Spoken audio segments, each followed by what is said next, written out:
जय हिंद दोस्तों, नमस्कार। आप लोगों का हार्दिक स्वागत एवं अभिनंदन वंदन है आपके अपने YouTube channel double A academy में। तो चलिए मेरे दोस्त, हम लोग कक्षा 12वीं की हिंदी पढ़ रहे थे और कक्षा 12वीं की हिंदी में हमने आप लोगों से कहा था कि पद्य खंड शुरू करेंगे। पद्य खंड में हमने आपको एक चैप्टर जो पवन दूतिका का था, पवन दूतिका का जो रचनाकार है पवन दूतिका के, उसको हमने आपके समक्ष बहुत अच्छी प्रकार से उनका जीवन परिचय, साथ में साहित्यिक परिचय, उनकी कृतियां, योगदान आदि को बताया था। तो आज उनके पाठ की ओर हम लोग अग्रसर होते हैं। हर बार की भांति इसका वाचन करेंगे। वाचन करने के बाद हम लोग इसके संदर्भ को, प्रसंग को, व्याख्या को जानने का प्रयास करेंगे। ठीक है, तो चलिए देखते हैं हम लोग क्या इनकी जो रचना है पवन दूतिका, इस पवन दूतिका को कहां से लिया गया है उसको मैं बताऊंगा। शुरू करता हूं। संस्कृत साहित्य के मेघदूत, हंसदूत आदि की प्रणाली पर हरिऔध जी ने भी अपने प्रिय प्रवास में वियोगिनी राधा से पवन को दूती बनाकर कृष्ण के पास संदेश भिजवाया है। कवि द्वारा चित्रित राधा के विरह कातरा रूप से कहीं बढ़कर पर दुख कातरा स्वरूप विशेष द्रष्टव्य है। लोक सेविका राधा की उदात्त भावनाएं उनके चरित्र को नवीनता प्रदान करती है। चलिए, आप लोग जब संस्कृत साहित्य पढ़े होंगे मेरे दोस्त, अगर नहीं भी पढ़े होंगे तो आप पढ़े होंगे मेघदूत। एक रचना है मेघदूत। ये जो मेघदूत रचना है यह कालिदास की रचना है। किसकी रचना है? कालिदास। कालिदास ने एक यक्ष और यक्षिणी की कहानी, किसकी? यक्ष और यक्षिणी की कहानी को काल्पनिक कहानी बनाया और उसे विरह की बात को अपने शब्दों में लिखने का काम किया। मेघदूत को दो भाग में बांटा। एक भाग बनाया पूर्व मेघ और दूसरा भाग बनाया उत्तर मेघ। पहला वाला पूर्व मेघ, दूसरा वाला उत्तर मेघ। इन दोनों भागों में उन्होंने अपने दुख को गाया। कालिदास ने यक्ष और यक्षिणी के विरह का वर्णन किया और दुखों को गाने का काम किया। तो चलिए मेरे दोस्त, हम लोग सीखते हैं क्या कि इसमें जो पवन दूतिका है, इसमें एक तरफ है राधा रानी हमारी और आप लोगों की जो राधा है, एक तरफ श्री कृष्ण जी हैं। कृष्ण जी राधा के प्रेमी हैं, सभी लोग जानते हैं। और राधा को छोड़कर, उस नगरी को छोड़कर चले गए हैं और दूसरे स्थान पर चले गए हैं। और कमेंट में आप लोग उस स्थान का नाम बताइए। और राधा जी अपना संदेश भेजवा रही हैं, अपने संदेश को भेजने के लिए सोच रही हैं। और किसके द्वारा भेजूं यह सोच रही हैं, तो वह हवा के द्वारा भेजती हैं। हवा का मतलब पवन। पवन को यह बनाती हैं दूतिका। पवन को क्या बनाती हैं? दूतिका। पवन को दूतिका बनाकर राधा ने अपना संदेश भिजवाया है। और इसको भिजवाने का काम किसने किया है? तो हरिऔध जी की है। कौन? हरिऔध। हरिऔध जी क्या किए हैं? तो हरिऔध जी की एक रचना है प्रिय प्रवास। एक रचना क्या है? प्रिय प्रवास। इस प्रिय प्रवास में एक है आपका प्रसंग पवन दूतिका का। प्रिय प्रवास में कौन सा प्रसंग है? पवन दूतिका का। इस पवन दूतिका में राधा ने अपना संदेश कृष्ण जी के पास किसके माध्यम से?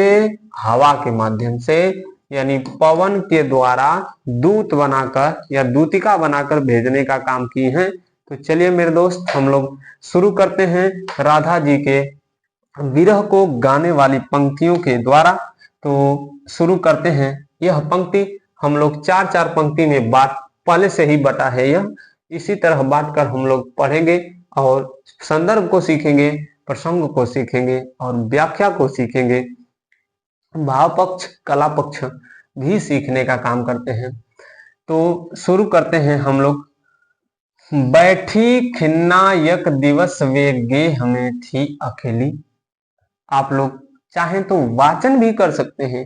वाचन कैसे किया जाता है तो कक्षा 10वीं में हमने वाचन करके पढ़ाया भी था। और यहाँ पर भी बैठी खिन्नायक दिवस वे गे हमें थी अकेली, बैठी खिन्नायक दिवस वे गे हमें थी अकेली, आंके आंसू दृग युगल में थे धरा को भिगोते, थे धरा को भिगोते, आई धीरे इस सदन में पुष्पो सदगंध को ले, आई धीरे, आई धीरे इस सदन में पुष्पो सदगंध को ले, प्रातः वाली, प्रातः वाली सुपवन इसी काल वातायनों से, इसी काल वातायनों से। इन पंक्तियों में किसने राधा जी के दुख का वर्णन किया गया है? किसका? राधा जी के दुख का वर्णन किया गया है। और इस दुख को बढ़ाने का काम कौन कर रहा है? तो इस दुख को बढ़ाने का काम हवा कर रही है, इसी बात को बताया गया है। तो चलिए देखते हैं फिर से। मैं यहाँ तक 8 पंक्ति पढ़ता हूं और बताता हूं। बैठी खिन्नायक दिवस वे गे हमें थी अकेली, आके आंसू दृग युगल में थे धरा को भिगोते, आई धीरे, आई धीरे, आई धीरे इस सदन में पुष्पो सदगंध को ले, पुष्पो सदगंध को ले, प्रातः वाली सुपवन, प्रातः वाली सुपवन इसी काल वातायनों से, इसी काल वातायनों से। संतापों को विपुल बढ़ता देख के दुखिता हो, देख के दुखिता हो, धीरे बोली, धीरे बोली सदुख, धीरे बोली सदुख, उससे श्रीमती राधिकायो, धीरे बोली, धीरे बोली सदुख, उससे श्रीमती राधिकायो। प्यारी प्रातः पवन इतना क्यों मुझे है सताती, है सताती, प्यारी प्रातः पवन इतना क्यों मुझे है सताती, है सताती, क्या तू भी है कलुषित, क्या तू भी है कलुषित हुई काल की क्रूरता से, क्या तू भी है कलुषित हुई काल की क्रूरता से, काल की क्रूरता से, काल की क्रूरता से। मेरे प्यारे नौ जलद से कंज से नेत्र वाले, मेरे प्यारे, मेरे प्यारे नौ जलद से, नौ जलद से, नौ जलद से कंज से, नेत्र वाले, नेत्र वाले, नेत्र वाले जाके आए न मधुवन से, और न भेजा संदेशा, और न भेजा संदेशा। मैं रो रो के प्रिय विरह से बावली हो रही हूँ, बावली हो रही हूँ, जाके मेरी, जाके मेरी सब दुख कथा तो श्याम को, ओ श्याम को तू सुना दे, श्याम को तू सुना दे।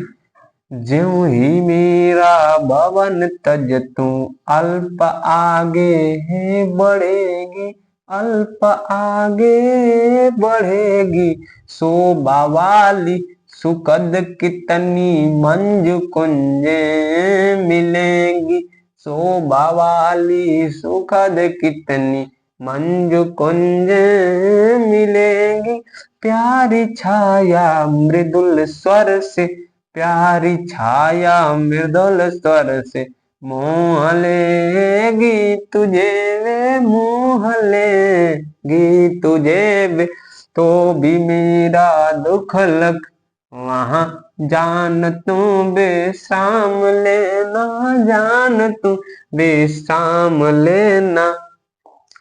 तो चलिए मेरे दोस्त, हमने 4 जो है आपके समक्ष अनुच्छेद, पैराग्राफ इंग्लिश में बोल सकते हैं, और 4 हरिऔध जी की पंक्तियों में 4-4 16 पंक्तियों को हमने पढ़ा, और इन 16 पंक्तियों में राधा जी के दुख, राधा जी के दुख का वर्णन, राधा जी ने कैसे भिजवाया है संदेश को, इसका वर्णन किया गया है। तो आप लोग यदि चाहें तो इसका स्क्रीनशॉट बना सकते हैं, और हम लोग आगे चलेंगे। फिर इसके बाद मैं शुरू करता हूं, और एक एक शब्दों के अर्थों को भी मैं बताने का काम करूंगा। तो आप लोग स्क्रीनशॉट बना लीजिए, और आगे हम लोग चलते हैं किधर, तो अपने इस अर्थ को जानने के लिए हम लोग चलेंगे और अच्छी प्रकार से देखने का काम करते हैं। तो आप लोग स्क्रीनशॉट बना लिए हैं, तो आगे हम लोग चलते हैं। चलिए आगे चलते हैं दोस्त। क्या बैठी खिन्ना यक दिवस वे गेह में थी अकेली, यही है ना। अब सुनिए, राधा जी को छोड़कर श्री कृष्ण जी नगरी को त्याग कर चले गए। जिस नगर में राधा है उसको छोड़कर चले गए हैं। कहां गए हैं, मैंने आपसे पूछा कि बताइए कहां पर गए हैं। बैठी माने बैठी है, खिन्ना माने दुखी, यक माने एक, दिवस माने दिन, वे माने वे, गेह माने घर में थी अकेली। राधा जी एक दिन अपने घर में अकेली बैठी थी, और सुबह कालीन बेला है। सुबह कालीन बेला में राधा जी अपने घर में अकेली बैठी थी और दुखी मन से। तो होता क्या है, आके आंसू दृग युगल में थे धरा को भिगोते। आके मतलब आकर, आंसू माने आंसू, दृग माने आंखों के, युगल माने दोनों, दोनों आंखों के आंसू उनकी आंखों से आकर धारा माने पृथ्वी को क्या कर रहे थे, भिगो रहे थे। कब, जब एक दिन राधा जी दुखी होकर बैठी थी अपने घर में अकेली, उसी समय उनकी आंखों से आंसू आकर धारा को क्या कर रहे थे, पृथ्वी को भिगो रहे थे। आई धीरे इस सदन में पुष्प सदगंध को ले। आई मतलब आती है, धीरे माने धीरे से, इस माने इस, सदन माने घर में, पुष्प सदगंध को ले। पुष्प सदगंध, पुष्प माने पुष्पों के, सदगंध माने अच्छी गंध को लेकर धीरे से इस भवन में आई। कौन आई, प्रातः वाली सुपवन, प्रातः काल की सुंदर पवन। इसी समय जब राधा जी रो रही थी, उसी समय वातायन माने खिड़की से प्रवेश करती है, और अच्छे सुगंधों को लेकर। यह तो इसका अर्थ भी कह लीजिए, व्याख्या भी कह लीजिए। अब हमको क्या सीखना है, तो अब हमको इसमें सीखना है संदर्भ। क्या सीखना है मेरे दोस्त, संदर्भ सीखना है। तो संदर्भ में आपको लिखना पड़ेगा, प्रस्तुत पद्यांश या प्रस्तुत पद्यावतरण हमारी पठित पाठ्य पुस्तक हिंदी काव्यांजलि के, हिंदी काव्यांजलि के पवन दूतिका नामक शीर्षक से अवतरित है, जिसके रचनाकार अयोध्या सिंह उपाध्याय हरिऔध जी हैं, तथा यह उनकी रचना प्रिय प्रवास से लिया गया है। अब इन 4 पंक्ति का आपको क्या देखना है, तो इन 4 पंक्तियों का आपको क्या देखना है, प्रसंग। इस पंक्ति में राधा जी के दुख तथा सुबह सुबह में हवा के प्रवेश करने का वर्णन किया गया है, और उनके आंखों से गिर रहे आंसू से धरती को भीग जाने का वर्णन किया गया है। संदर्भ भी हो गया, प्रसंग भी हो गया। अब हम लोग व्याख्या की ओर चलते हैं। तो प्रस्तुत पद्यांश में श्री अयोध्या सिंह उपाध्याय हरिऔध जी कहते हैं कि राधा जी एक दिन दुखी मन से अपने घर में अकेली बैठी थी और उनके दोनों आंखों से आंसू आकर पृथ्वी को भिगो रहे थे।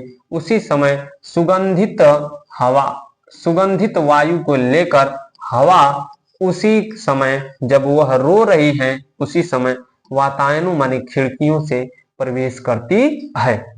संतापों को विपुल बढ़ता देख के दुखिता हो। संताप मतलब होता है दुख, विपुल माने अधिक, तो संताप मतलब दुख और संतापों मतलब दुखों, मतलब बहुवचन हो गया। ठीक है, चलिए। संतापों को विपुल बढ़ता देख के दुखिता हो। संतापों को विपुल बढ़ता देख के दुखिता हो। ठीक है, चलिए देखते हैं। संताप मतलब दुख, संतापों मतलब दुखों को अधिक बढ़ता देखकर राधा जी और दुखी हो गई। बताइए कि जिसका प्रेमी या जिस पत्नी का पति या जिस प्रेमिका का प्रेमी उससे दूर हो और आप उसे प्रेम करने के लिए कहें या उसे आप चिढ़ाएंगे तो कैसा प्रतीत होगा। यदि आप प्रेमिका हैं तो जान जाएंगे, यदि प्रेमी हैं तो तब भी जान जाएंगे, अगर नहीं जान पाएंगे तो फोन करके पूछ लीजिए। ठीक है, उनके दुखों को और बढ़ता देखकर या अपने दुखों को और बढ़ता देखकर वह और दुखी हो गई। धीरे बोली सदुख उससे श्रीमती राधिका। धीरे से राधिका जी यानी राधा जी धीरे से उस पवन से बोलती हैं। क्या बोलती हैं? प्यारी प्रातः पवन, प्रातः कालीन पवन तू इतनी प्यारी है, फिर भी मुझे तू क्यों सता रही है। हे प्रातः कालीन पवन, तू इतनी प्यारी है, फिर भी मुझे इतना तू क्यों सता रही है। फिर अगली पंक्ति में उसको उलाहना देती हैं। क्या तू भी कलुषित माने दूषित, क्या तू भी काल माने समय, समय की क्रूरता से, निर्दयतापूर्ण भाव से, क्या समय के निर्दयतापूर्ण भाव से तू भी कलुषित हो गई है या दुखी हो गई है। तब आगे फिर क्या उलाहना देती हैं, तो आइए देखते हैं। क्या तू भी है कलुषित हुई काल की क्रूरता से, अर्थात हे पवन दूतिका या हे पवन, क्या तू भी काल की क्रूरता से दुखी हो गई, अरे कलुषित हो गई है कि तू मुझे सता रही है। फिर अगली पंक्ति को हम लोग देखने का काम करते हैं। अगली पंक्ति फिर इसमें बताया गया है कि मेरे प्यारे नौ जलद से कंज से नेत्र वाले। ठीक है, तो जल्दी से स्क्रीनशॉट बना लीजिए, आगे हम लोग देखने का काम करते हैं। चलिए स्क्रीनशॉट बना लिए, आइए देखते हैं। हमने नंबर 2 तक पढ़ा दिया, नंबर 3 पर हम लोग चलते हैं। क्या? मेरे प्यारे नौ जलद से कंज से नेत्र वाले जाके आए न मधुबन से और न भेजा संदेशा। मैं रो रो के प्रिय विरह से बावली हो रही हूँ। जाके मेरी सब दुख कथा तू श्याम को तू सुना दे। ज्यों ही मेरा भवन तज तू अल्प आगे बढ़ेगी। शोभा वाली सुखद कितनी मंजू कुंज मिलेंगी। प्यारी छाया मृदुल स्वर से मोह लेगी तुझे वे। तो भी मेरा दुख लख वहां जान तू विश्राम लेना। थोड़ा आगे सरस रव का दाम है शत पुष्प वाला। अच्छे अच्छे बहुद्रुम लतावान सौंदर्यशाली।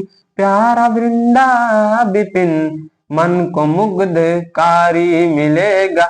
आना जाना इस विपिन से, आना जाना इस विपिन से। मुँह माना न होना, आना जाना इस विपिन से। मुँह माना न होना। इन पंक्तियों में जो दूसरा तक था, यहाँ तक तो वह दुखी है, लेकिन तीसरी जो ये आपकी आ गया, ये तीसरा पैराग्राफ या तीसरा जो अनुच्छेद है, इसमें क्या बताया गया है देखते हैं। मेरे प्यारे नव जलद से कंज से नेत्र वाले जाके आए न बदमन से और न भेजा संदेशा। मैं रो रो के प्रिय विरह से बावली हो रही हूँ। जाके मेरी सब दुख कथा तू श्याम को सुना दे। इन पंक्तियों में हरिऔध जी राधा जी से कहलवा रहे, यानी राधा जी पवन दूतिका जो पवन आई है उस पवन से बात कर रही हैं कि मेरे प्यारे, मतलब मेरे प्रेमी। कौन? नव जलद, नव माने नए, जलद माने बादल। मेरे प्यारे, मेरे जो प्रेमी हैं श्री कृष्ण, कैसे हैं? नव माने नए, जलद माने बादल। बादल कैसा होता है? काला। नए नए बादलों के समान काले हैं। और कैसे हैं? जलद से, कंज से नेत्र वाले। और उनकी आंखें कैसी है? तो उनकी आंखें कमल के समान है। देखिए यहां पर इन पंक्तियों में मेरे दोस्त उपमा अलंकार, कौन सा अलंकार? उपमा। सम, सा, सी, से, समान, समान। जलद से, जलद के समान यानी बादल के समान। उनका वह कैसे हैं? बादल के समान काले हैं। और उनकी आंखें कैसी है? कंज माने कोम, अरे कमल, कंज माने कमल, कमल के समान उनकी आंखें हैं और वह बादल के समान है। तो अब आपको एक इसमें प्रसंग क्या लिखना होगा कि प्रस्तुत पंक्ति में राधा जी अपने प्रेमी श्री कृष्ण के बारे में पवन दूतिका से बता रही हैं या उनका परिचय बता रही हैं। ठीक है, आगे चलिए देखते हैं। मेरे प्यारे, मेरे प्रेमी श्री कृष्ण बादल के समान काले तथा उनकी आंखें किसके समान है? तो उनकी आंखें कमल के समान है। जाके आए न मधुवन से और न भेजा संदेशा, हे पवन दूतिका, मेरे प्रेमी श्री कृष्ण मधुबन चले गए हैं और वहां से न आए हैं न कोई संदेशा भेजे हैं। हे पवन या हे पवन दूतिका, मेरे प्यारे, जो मेरे प्रेमी श्री कृष्ण हैं वह कैसे हैं? तो वह बादल के समान काले हैं, उनकी आंखें कमल के समान हैं और वह मुझे छोड़कर मधुबन चले गए हैं और वहां से न आए हैं न वहां से मुझे कोई संदेशा भेजा है। मैं रो रो के प्रिय विरह से बावली हो रही हूं। अब सुनिए,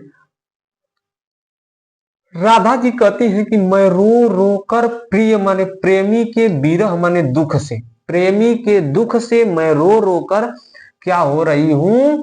बावली माने पागल, बावली माने पगली हो जाएगा तब। मैं पगली हो रही हूं। मैं प्रिय विरह के, मैं प्रिय के विरह में रो रो कर पागल होती जा रही हूं। जाके मेरी सब दुख कथा श्याम को तू सुना दे। और हे पवन दूतिका, जाओ और मेरी सारी दुख की कथा मेरे प्रेमी श्री कृष्ण को क्या कर दो? सुना दो। ठीक है, चलिए आगे देखते हैं। अब बताती हैं इन पंक्तियों में, इनमें तो बताई हैं कि श्री कृष्ण कैसे हैं और मैं क्या कर रही हूं। तो मैं रो रो कर पागल हो रही हूं, लेकिन इन पंक्तियों में क्या कर रही हैं? ज्यों ही मेरा भवन तज तू अल्प आगे बढ़ेगी। इन पंक्तियों में बता रही है कि हे पवन दूतिका। अब पवन दूतिका से जब राधा जी कही हैं कि जाओ मेरी सब दुख की कथा अपने मेरे श्याम को क्या करो? सुना दो। तो पवन दूतिका तैयार हो गई है कि ठीक है मैं जाऊंगी, लेकिन मुझे बताइए तो कैसे जाना है, कैसे हैं। तो कैसे हैं उसको तीसरा में बता दिया गया।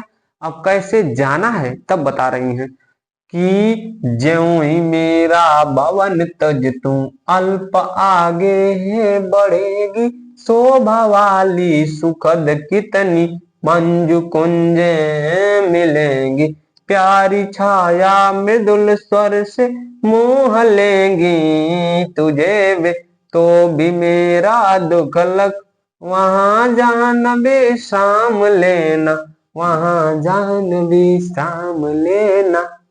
अब बता रही हैं राधा जी पवन दूतिका से कि मेरे घर को छोड़कर, प्रसंग है यह, कि मेरे घर को छोड़कर ज्यों ही तुम आगे बढ़ोगी, थोड़ा सा आगे बढ़ोगी, तो सुख देने वाली सुंदर सुंदर बाग बगीचे मिलेंगे।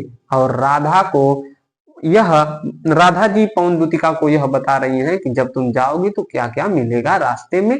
यह प्रसंग है। अब व्याख्या कि प्रस्तुत पद्यावतरण में या पद्यांश में कवि हरिऔध जी कह रहे हैं कि, ठीक है, या राधा पवन दूतिका से कह रही हैं कि। व्याख्या सुनिए। हे पवन दूतिका, ज्यों ही मेरा भवन तज, मेरे भवन को, तज माने छोड़कर, तज माने छोड़कर, तू माने तुम, अल्प माने आगे, अल्प माने कम, आगे माने आगे, बढ़ेगी माने बढ़ोगी। हे पवन दूतिका, तुम मेरे घर को छोड़कर ज्यों ही थोड़ा ही आगे बढ़ोगी तो तुम्हें शोभा वाली, जो शोभायमान है तथा सुख देने वाली कितनी माने अनेक मंजू माने सुंदर, कुंज माने लताएं मिलेंगी। हे पवन दूतिका, ज्यों ही तुम मेरा भवन तजकर या मेरे भवन को छोड़कर थोड़ा ही आगे बढ़ोगी तो तुझे शोभा देने वाली और सुख देने वाली अनेक सुंदर सुंदर मंजू माने सुंदर सुंदर, कुंज माने लताएं मिलेंगी, और कुंज माने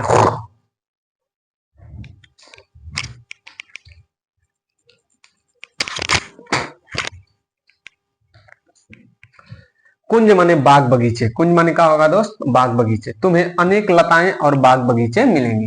प्यारी छाया मृदुल स्वर से मुंह लेगी तुझे वे, और उसकी छाया प्यारी होगी, और उसमें से जो वहां पर पंछी होंगे, जो भंवरे होंगे, जो कीट पतंगे होंगे, वह मीठे स्वर में तुम्हें गुनगुनाता हुआ दिखाई देंगे, और वह तुम्हें क्या करेगी? मुंह लेगी, या वह तुम्हें अच्छी लगने लगेगी। तो भी मेरा दुख लख वहां जान विश्राम लेना, फिर भी वहां पर जाकर तुम विश्राम न लेना, मेरे दुख को देखना और आगे बढ़ जाना। ठीक है मेरे दोस्त, तो आगे हम लोग देखते हैं अब अगली पंक्ति क्या मिलेगी। तो अगली पंक्ति को बताता हूं मैं। अब क्या होगा?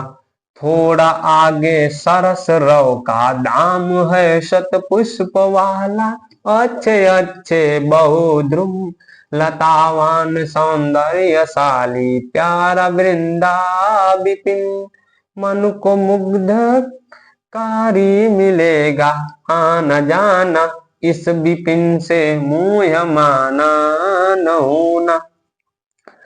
इस पंक्ति में कह रही हैं कि थोड़ा आगे और जाओगी तो तुम्हें सुंदर सुंदर पुष्पों वाले, शत पुष्प वाला, अच्छे पुष्प वाले, 100 पुष्प वाले, सरस माने रस से पूर्ण, रव माने ध्वनियों से ध्वनि देने वाला क्या मिलेगा? धाम माने घर मिलेगा। अब सुनिए, हे पवन दूतिका, थोड़ा सा और आगे जब तुम जाओगी तो तुम्हें अच्छे अच्छे पुष्पों वाला, 100 पुष्पों वाला, तुम्हें ध्वनि को उच्चारित करने वाला बाग बगीचों का घर दिखाई देगा।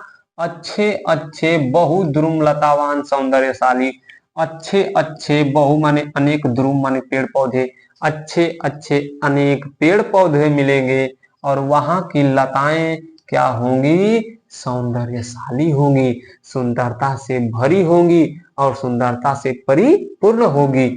प्यारा वृंदा विपिन मन को मुग्धकारी मिलेगा, और उससे जब तनी सा और आगे जाओगी तो तुम्हें वृंदावन का विपिन माने जंगल मिलेगा, या विपिन माने जंगल या बाग बगीचा मिलेगा, और वह तुम्हें मुग्धकारी करेगा, तुम्हारे मनों को क्या करने वाला होगा? मुग्ध माने मोहित कर लेगा, तुम्हारे मनों को क्या कर लेगा? मोहित कर लेगा। फिर कह रही हैं कि आना जाना इस विपिन से मोह माना न होना, अर्थात हे पवन दूतिका, इसी जंगल से आते जाते रहना, लेकिन आते जाते समय या जाते समय तुम वहां पर मोहित मत हो जाना। तो चलिए मेरे दोस्त, मैं आप लोगों से यहीं पर विदा लेना चाहता हूं। तो 5 तो हमने आपको बताया, संदर्भ, प्रसंग, व्याख्या। तो अगले दिन मिलेंगे और अगले एपिसोड में। तब तक के लिए जाने की आज्ञा दीजिए। जय हिंद दोस्तों, नमस्कार।